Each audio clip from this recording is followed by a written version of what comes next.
안녕하십니까. 뉴스 와이드 스케치입니다.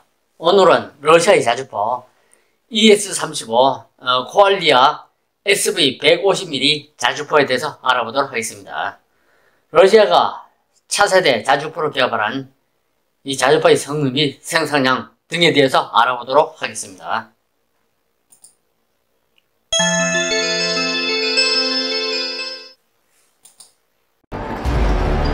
The 2S-35 Koalitsia SV is a 152mm self-propelled howitzer manufactured by Ural Transmash, a subsidiary of Russian military equipment producer Urovanzavod. Mounted on a modified T-72/90th track chassis. The 2S-35 self-propelled howitzer is designed to defeat armored vehicles, tanks, tactical nuclear weapons, anti-tank weapons, artillery and mortar batteries, enemy manpower and equipment, facilities, air defense missile systems, as well as command and control centers. 2S-35 Koalitsia SV design. The 2S-35 Koalitsia SV is a successor to the others, notably the driver, gunner and commander. The driver is seated in the center in the middle of the hull while the gunner and commander are seated on either side. 3 hatches are provided for emergency exits of the crew. The all-welded steel hull offers protection from mines, small arms fire and shell splinters. Features of the howitzer include a warning receiver, night vision, microwave shell priming system, nuclear, biological, and chemical, NBC. 화면에는 러시아가 차세대 자주포로 개발했던 자주포 보고 있습니다. 먼저 자주포 상단에는 12.7mm 기관총이 설치되어 있습니다. 그리고 표시는 152.4mm랍니다. 기관총이 아니고 번역이 잘못된 겁니다. 탄약은 포탄 70여 발을 사용한다고 합니다. 사거리는 러시아 사람 주장으로서는 사거리 80km를 날아간다고 주장하고 있습니다. 속도는 분당 16발을 발사했다고 주장하고 있지만 자주포 전문가들은 분당 8발을 발사하는 것으로 그렇게 판단하고 있습니다. 승무원은 3명이 탈 수 있다고 합니다. 제조회사는 브레베스트니크라고 우랄 산맥 부근에 있는 무기 제조 업체를 합니다. 우랄 트랜스마치 제조사 우랄 트랜스마치랍니다. 중력은 48톤으로 되어 있는데 실제로는 다른 인터넷 보면 56톤인가 그렇게 되어 있습니다. S-35 코알리아 SV150mm 자주포 재원을 보고 있습니다. 길이가 6.5m고 전고는 3.5m입니다. 전폭은 3.6m라고 합니다.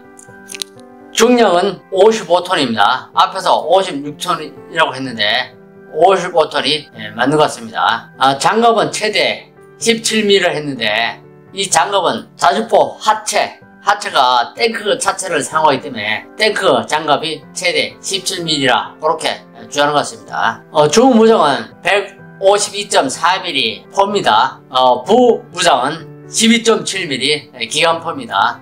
그리고 항속거리는 500km, 도로 주행시 항속거리가 500km라고 합니다. 최고 속도는 60km라고 합니다. 포탄 사거리는 보통 일반탄은 30km를 날아간다고 합니다.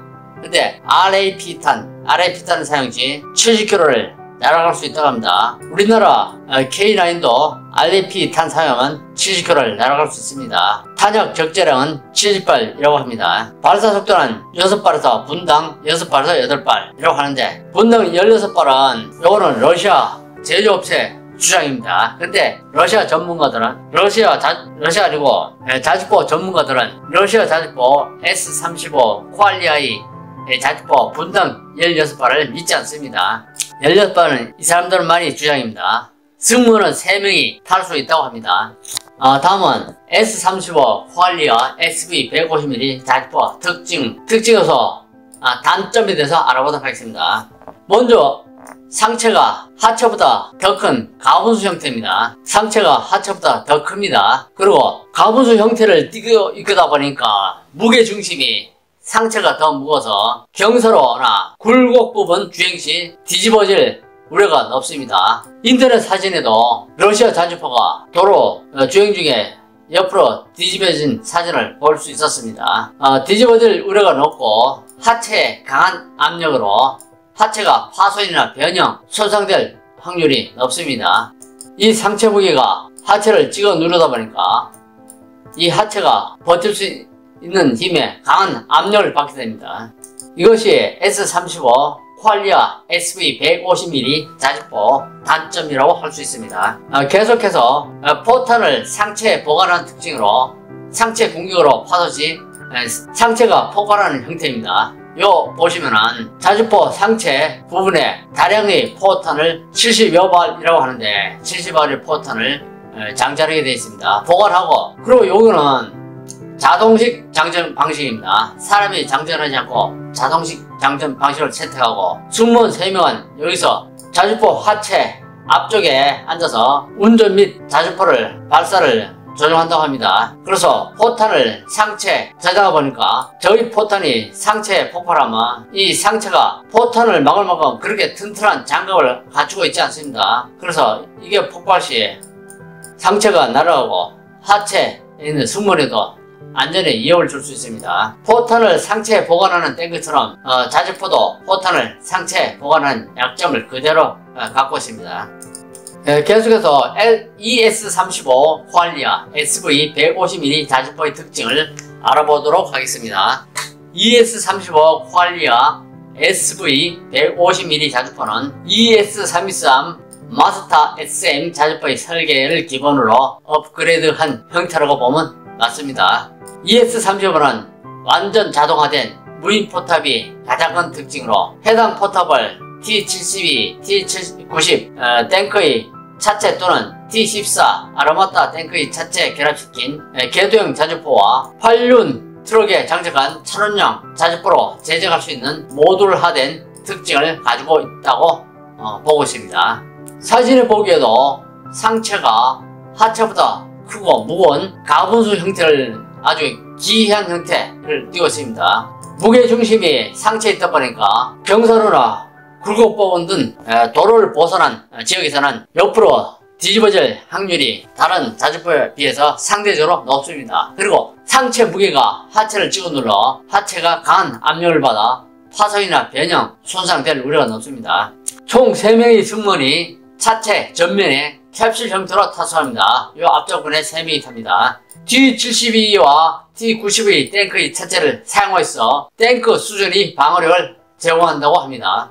승무원은 좌측부터 포반장, 조종수, 포수로 평되고 포반장과 포수는 각각 자신의 전면에 위치한 디지털 디스플레이로 레트로화된 시스템을 활용 표적을 체크하고 사격 제어를 조정할 수 있다고 합니다.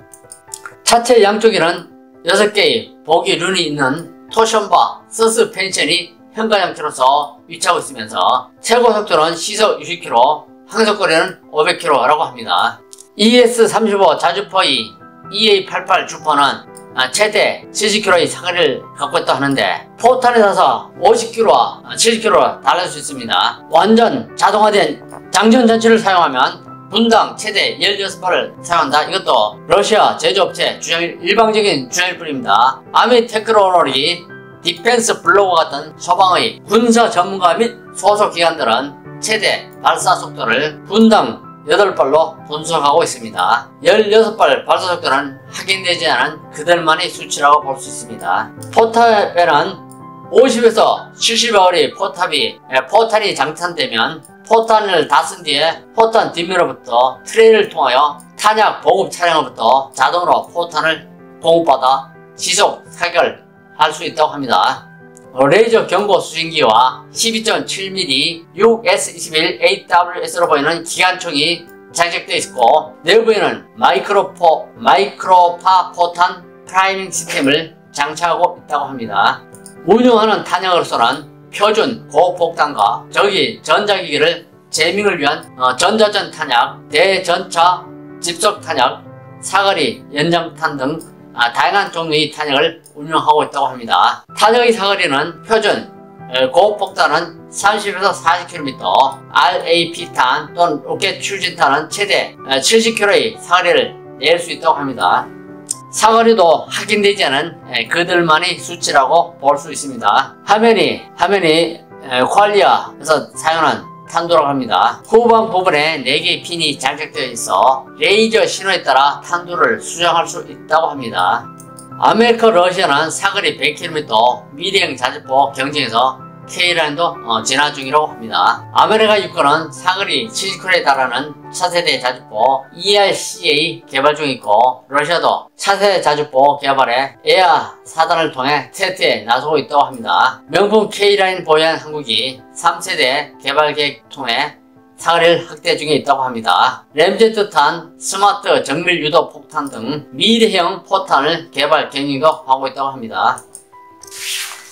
러시아 국방부의 TV 주베다주는 2020년 12월 31일 ES-35 퀄리아 SV 150mm 자주포의 1차분이 공장 시험과 러시아 지상군에 의한 정식 시험을 앞두고 AB 해사 시험을 마쳤다고 보도했습니다. 자주포의 EA-88 150mm L52포가 4단계 시험을 받았다고 보도했습니다. 시험을 통과했는지 성능은 어땠는지 내용이 없습니다. 러시아군에서 구별만큼은 성능이 만족스럽지 못한 것으로 보입니다. 2021년 밀리터리 밸런스에서는 ES-35 퀄리아 SV 150mm 자주포는 테스트용 8대가 러시아군에 배치된 것으로 기록되어 있습니다. 2022년 1월 기준 생산된 분량은 최소 10대에서 최대 18대이면 이를 자주포가 모스크바 인근 제1 전차군에서 시험 평가 중인 것으로 확인된다고 합니다. 아직도 만족스러운 성능을 확인할 수 없어서 계속적으로 시험 평가 중에 있다는 내용입니다. 러시아의 ES-35 퀄리아 SV 150mm 자주포는 과도한 생산 비용과 이에 따라주지 못하는 성능으로 계속적인 시험 과정을 반복하면서 구체적인 생산 계획도 잡히지 않은 상태라고 합니다. 이것이 러시아 자주포의 한계라고 볼 수 있습니다. T-12 아르마타 탱크도 그렇고 뭔가 제대로 하는 게 없습니다. 신무기를 개발할 경제력이 부족한 건지 시험만 계속 중이고 아직도 생산 계획도 잡히지 않다고 합니다. 그리고 북한 제국도 그렇고 자주포가 덩치가 크고 포도 길어 성능이 뛰어난 것 같지만 무거운 중량과 연비가 받쳐주지 못하고 사격 정확성도 떨어지는 도대체 이런 걸 왜 만드는지 정말 궁금합니다. 이상으로 ES-35 퀄리아 SV 150mm 자주포와 관련해 알아보았습니다. 오늘 준비한 내용은 여기까지입니다. 시청해주셔서 감사합니다.